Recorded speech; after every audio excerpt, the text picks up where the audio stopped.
अस्सलामुअलैकुम। आज के वीडियो में हम पाए बनाने लगे हैं। तो ये है हमारा तरीका। एक प्याज और ये गाय की टांग और हमारे पास लहसुन अदरक हमने पीसा हुआ था।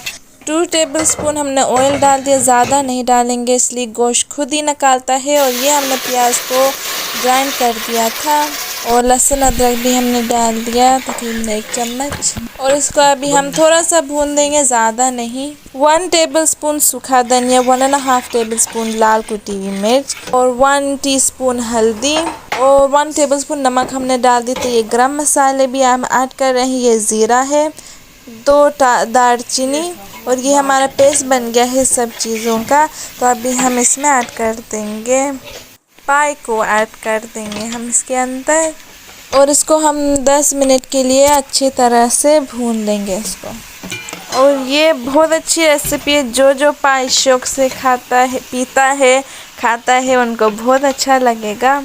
इसको हमने दरमियानी आग पे 10 मिनट के लिए भून लेना है।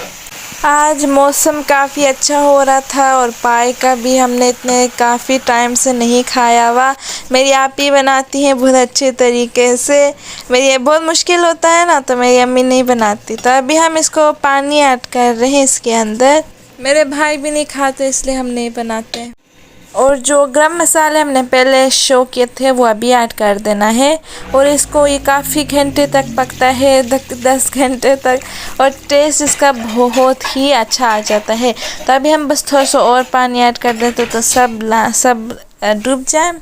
बिल्कुल हल्की आग पे हमने इसको डाला था और 7 से 5-7 घंटे, तकरीबन पूरी रात ही हमने इसको चूल्हे पर रखा रहा हल्की आग पे। और देखिए इतना अच्छा कलर आ गया है इसका। तेल हमने बहुत थोड़ा सा, ये खुद ही कितना इसने तेल लगाया है। तो अच्छी लगी रेसिपी, ज़रूर ट्राई कीजिएगा।